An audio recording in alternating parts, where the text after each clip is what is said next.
যে সম্পর্ক আমাকে ধীরে ধীরে মেরে ফেলার জন্য সৃষ্টি হয়েছিল, সেটা বোঝার ক্ষমতা আমার কেন? পৃথিবীর কারণে নেই। মানুষের কিছু ইচ্ছে মরে যাবে, কিছু ইচ্ছে বেঁচে থাকবে, এটাই নিয়ম।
কেমন আছো?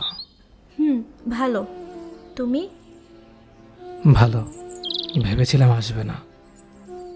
তোমার কোনো ভাবনাই কি কখনো সঠিক ছিল? রাগটা কমেনি এখনো। অনেক বছর তো হলো, এবার একটু স্বাভাবিক হও। এত বছর পর স্বাভাবিক হওয়াটা কি খুব জরুরি? তা না, মানুষটার প্রয়োজনই যেখানে ফুরিয়ে গেছে, সেখানে স্বাভাবিক আর অস্বাভাবিক হিসাব করে কি হবে দিয়া? এসব প্রয়োজন ফুরিয়ে যাওয়ার গল্প শোনাতে আমাকে ডেকেছো? না, অনেকদিন কথা হয় না, তোমাকেও খুব মনে পড়ছিল, তাই ভাবলাম একটু কথা তো বলাই যায়। মনে পড়লেই কথা বলতে হবে? খুব বিরক্ত হচ্ছে বোধ হয়। বিরক্তি ছাড়া আর কি কখনো কিছু দিতে পেরেছো আমাকে? সবসময় বিরক্তি খুঁজতে খুঁজতে তুমি ভালোবাসাটুকু খেয়ালই করনি। কি করে খেয়াল করব? এত হ্যাংলা স্বভাবের একটা মানুষের কাছে ভালোবাসা খুঁজতে যাওয়াটাও বিরক্তিকর। কখনো আমার জন্য ব্যথা অনুভব হয়েছে তোমার? তোমার জন্য রোজ রাতে বুকের ভিতর ব্যথা হয়। এসব হ্যাংলামো করো বলেই তোমার সাথে আমার থাকা হয়নি। কোনোদিন কোনো কিছু নিয়েই তুমি সিরিয়াস হওনি।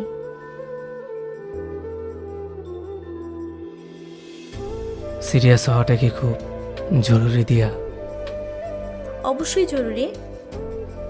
একটা মানুষ যদি জীবন সম্পর্কে এতটুকু সিরিয়াস হতে না পারে, তার সাথে কি করে সারা জীবন থাকা যায়? তোমাকে যখন যা বলতাম তুমি সবকিছু হাসি ঠাট্টা করে তার গুরুত্ব কমিয়ে দিতে, আর মাঝে মধ্যে তোমার লেম কথাবার্তা তোমার ব্যক্তিত্বকে প্রশ্নবিদ্ধ করে। সিরিয়াস হলে কি হয়? বড় জোর ব্যথা বাড়ে।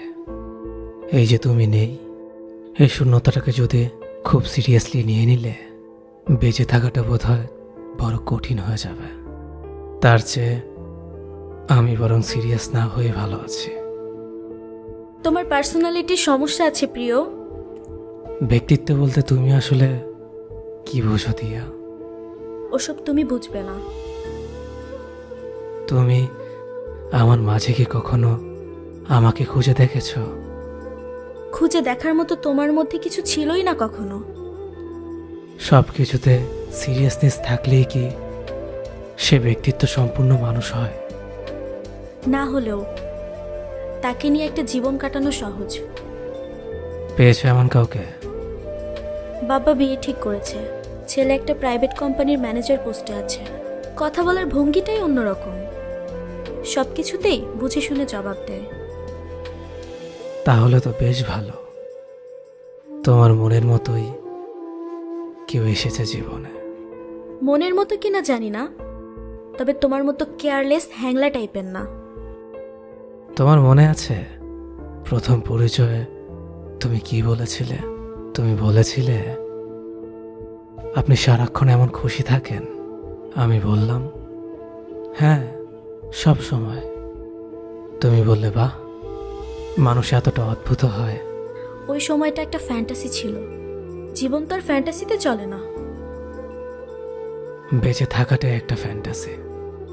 ওটা তোমার কাছে হতে পারে, একদিন তোমার কাছেও মনে হবে। হবে না। আচ্ছা, হবে না। এত কিছু বললাম, রাগ হয় না?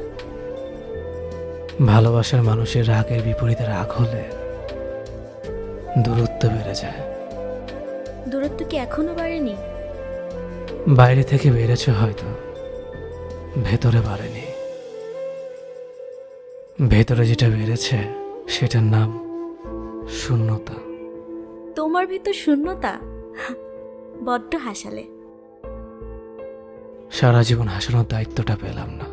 এর জন্য কি তুমি নিজেই দায়ী নয়? হ্যাঁ, সমস্যাটা আমারই। হ্যাংলা স্বভাবের একটা ছেলে কি করে কারো সারা জীবনের দায়িত্ব নেবে? আমার কথায় মন খারাপ হয়েছে খুব? মন ভালো হয়ে গেছে। মিথ্যে। তোমাকে দোষ দেওয়া হচ্ছে, মিথ্যেরা সুন্দর। তুমি সেই আগের মতোই রয়ে গেছো। যে বদলে যায় সে ভালোবাসেনি কখনো। তবে কি আমি? না না না, তোমার কথা বলছি না। তুমিও বদলাওনি। যেটুকু বদলেছ তার জন্য আমিই দায়ী। সব দোষ এখনো নিজের করে নাও। ভালোবাসি যে। ভালোবাসি বলো না, অপরাধী লাগে আমার। প্রায়শ্চিত্ত করার সুযোগ এখনো আছে।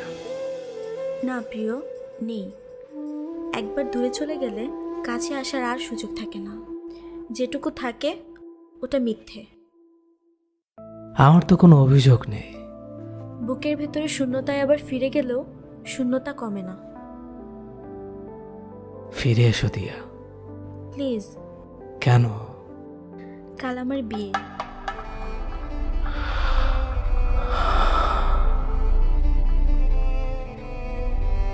ও, সবাই বিয়ের আয়োজন নিয়ে ব্যস্ত। সরি।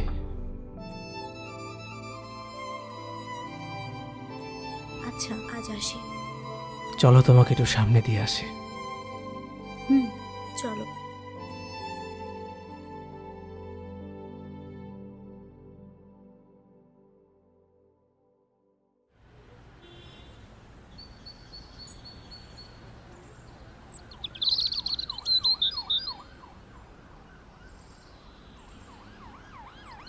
হ্যাঁ মামা।